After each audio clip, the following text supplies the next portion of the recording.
Haranggaol adalah sebuah kecamatan di Kabupaten Simalungun, Sumatera Utara, Indonesia. Jadi di sini saya akan mendeskripsikan kenampakan wilayah Haranggaol berdasarkan lokasi, tempat, dan kenampakan. Yang pertama, lokasi. Haranggaol terletak di dekat Danau Toba, salah satu danau vulkanik terbesar di dunia. Kecamatan ini berada di bagian utara Kabupaten Simalungun dan berdekatan dengan wilayah Parapat, dan juga merupakan pintu gerbang utama menuju Danau Toba. Jadi tempat yang pertama ada Danau Toba. Danau ini merupakan salah satu daya tarik utama di Haranggaol. Keindahan alam Danau Toba yang dikelilingi pegunungan dan hutan menjadi magnet bagi wisatawan. Yang kedua, desa-desa di Haranggaol. Beberapa desa di Haranggaol terkenal dengan kehidupan masyarakat yang masih mempertahankan budaya Batak Toba, seperti Desa Haranggaol dan Desa Sipolha. Terima kasih.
Nama saya John Revan Purba, saya dari kelas 12 IPS 3.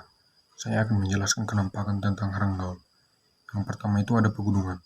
Haranggaul dikelilingi oleh pegunungan yang tinggi, hijau dan asri. Pegunungan ini menampilkan pemandangan yang menakjubkan dan udara yang sejuk. Yang kedua itu lahan pertanian. Haranggaul sudah dikenal sebagai lahan pertanian yang subur, di mana penduduknya banyak menanam tanaman sayur-sayuran dan buah-buahan. Yang ketiga itu pantai di Haranggaul. Pantai di Haranggaul ini memiliki air, pasir, dan udara yang jernih, yang dimana pantai ini sering dijadikan tempat rekreasi dan tempat pemandian. Yang keempat ini hutan di Haranggaul. Haranggaul ini memiliki hutan yang alami, di mana tempat habitat dari flora dan fauna endemik Sumatera. Jadi di sini saya menjelaskan tentang informasi keuangan. Nah, jadi di sini saya akan menjelaskan tentang informasi keuangan. Haranggaul merupakan salah satu wilayah yang berada di dataran tinggi di sekitaran Danau Toba. Wilayah ini memiliki ketinggian yang bervariasi mulai dari 900 hingga 1300 meter di atas permukaan laut. Di Haranggaul juga memiliki curah hujan yang tinggi dan memiliki iklim yang sejuk, terutama pada saat musim hujan. Nah, jadi di sini saya juga menjelaskan tentang pemanfaatan lahan yang ada di Haranggaul. Yang pertama itu ada pertanian. Sebagian besar di Haranggaul, lahan yang digunakan yaitu adalah sebagai bertani. Nah, penduduk Haranggaul juga menanam jenis sayuran. Yang pertama ada kubis, yang kedua ada wortel, yang ketiga kentang, dan yang keempat ada tomat. Nah, yang kedua itu ada perkebunan. Selain sayur dan buah-buahan, lahan yang digunakan di Haranggaul juga digunakan untuk sebagai kebun teh dan kebun kopi. Dan itu merupakan sumber komoditas yang sangat penting di daerah mereka. Nah, yang ketiga ada permukiman. Daerah permukiman ini terletak di desa-desa yang tersebar di wilayah Haranggaul dengan rumah-rumah khas tradisional dan rumah khas. Nah, jadi yang keempat itu ada pariwisata. Nah, wilayah sekitar Danau Toba juga dimanfaatkan sebagai pariwisata, yang termasuk sebagai yang pertama itu ada restoran, yang kedua penginapan. Sekian, terima kasih. Hai, saya Florogiana Kristina Sinaka. Di sini saya akan menjelaskan keterkaitan Haranggaul dengan wilayah sekitarnya. Jadi keterkaitan ini terbagi menjadi 4. Yang pertama ada ekonomi, transportasi, budaya, dan pariwisata. Jadi di sini saya akan menjelaskan yang pertama yaitu mengenai ekonomi. Haranggaul memiliki hubungan ekonomi yang erat dengan wilayah-wilayah sekitarnya, terutama dengan Parapat dan Siantar. Hasil perkebunan Haranggaul seringkali dipasarkan di kota-kota tersebut. Yang kedua, ada transportasi. Akses Haranggaul dapat ditempuh melalui jalan darat yang menghubungkan dengan Parapat dan kota-kota lain di sekitar Danau Toba. Jalan ini penting untuk penduduk dan distribusi barang. Yang ketiga, ada budaya. Haranggaul berbagai warisan budaya Batak Toba dengan wilayah-wilayah sekitarnya, seperti adat istiadat, bahasa, dan tradisi Batak Toba sudah sangat kental atau melekat di daerah Haranggaul tersebut. Yang terakhir atau yang keempat ada pariwisata. Jadi keterkaitan pariwisata dengan objek wisata lainnya di sekitar Danau Toba tersebut seperti Pulau Samosir dan air terjun Piso-Piso menjadikan Haranggaul bagian dari destinasi wisata yang lebih luas dari yang lainnya. Wisatawan yang berkunjung ke Danau Toba seringkali menjelajahi beberapa tempat sekaligus.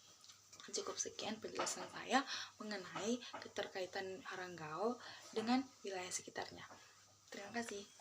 Jadi teori yang cocok untuk wilayah Haranggaul adalah teori lokasi, di mana Haranggaul ini disebut sebagai teori lokasi memiliki beberapa alasan, yaitu yang pertama karena aksesibilitas dan transportasi. Haranggaul memiliki aksesibilitas yang penting melalui jalan darat yang menghubungkan ke Parapat dengan kota-kota lain di sekitar Danau Toba. Karena letak Haranggaul ini strategis sehingga mengakibatkan wilayah ini lebih dekat menjadi titik untuk pertanian dan para wisata.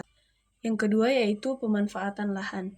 Kebanyakan orang Haranggaul ini memanfaatkan lahan mereka untuk bertani, berkebun, sebagai pemukiman dan sebagai pariwisata.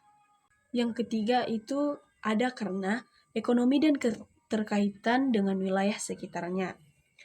Keterkaitan ekonomi Haranggaul dengan wilayah sekitarnya seperti distribusi hasil pertanian ke kota-kota sekitar dapat dijelaskan dengan teori lokasi, di mana teori ini menekankan bahwa wilayah Haranggaul ini lebih banyak kegiatan ekonominya dipilih berdasarkan faktor-faktor seperti biaya transportasi dan kedekatan dengan pasar. Yang kelima yaitu budaya. Masyarakat Haranggaul dengan warisan budaya Batak Toba menunjukkan bagaimana faktor budaya dapat mempengaruhi tata ruang dan pemanfaatan lahan di wilayah tersebut. Baiklah, di sini saya akan menjelaskan wilayah Haranggaul yang dikategorikan berdasarkan 3 jenis wilayah. Yang pertama, wilayah formal. Yang kedua, wilayah nodal. Dan yang ketiga, wilayah perencanaan. Mari kita bahas wilayah yang pertama, yaitu wilayah formal. Wilayah formal adalah wilayah yang ditentukan berdasarkan kesamaan karakteristik fisik dan budaya tertentu. Nah, Haranggaul itu sendiri disatukan berdasarkan 3 kesamaan. Yang pertama, kesamaan geografis. Di Haranggaul yang menjadi kesamaan geografisnya adalah pebukitan dan danau itu sendiri, serta iklim yang ada di Haranggaul dapat dikatakan sebagai iklim yang sejuk dan bercurah hujan tinggi. Yang kedua yaitu kesamaan budaya. Penduduk Haranggaul menganut budaya Batak Toba berdasarkan adat istiadat, bahasa, pakaian, dan lainnya. Kemudian kesamaan ekonomi. Wilayah Haranggaul itu sendiri atau penduduk Haranggaul sebagian besar melakukan kegiatan pertanian dan perkebunan. Yang kedua yaitu wilayah nodal. Wilayah nodal adalah wilayah yang berpusat pada satu titik atau satu node. Biasanya berupa pusat aktivitas dan transportasi untuk menghubungkan wilayah atau daerah sekitarnya. Nah, Haranggaul sendiri dikategorikan berdasarkan 2 pusat. Yang pertama, pusat kegiatan ekonomi. Desa utama di Haranggaul dianggap sebagai simpul karena menjadi pusat distribusi hasil pertanian ke kota-kota sekitarnya seperti Parapat dan Pematang Siantar. Yang kedua, aksesibilitas dan transportasi. Jalan-jalan yang menghubungkan Haranggaul dengan Parapat dan wilayah sekitarnya menjadikannya sebagai simpul karena penting untuk mobilitas penduduk dan distribusi barang. Yang ketiga yaitu wilayah perencanaan. Wilayah perencanaan adalah wilayah yang ditetapkan untuk tujuan tertentu dalam rangka pembangunan dan pengelolaan wilayah. Nah, wilayah Haranggaul memiliki 3 wilayah perencanaan. Yang pertama, wilayah perencanaan pertanian.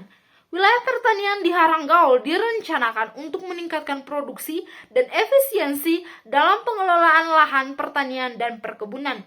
Yang kedua, wilayah perencanaan pariwisata.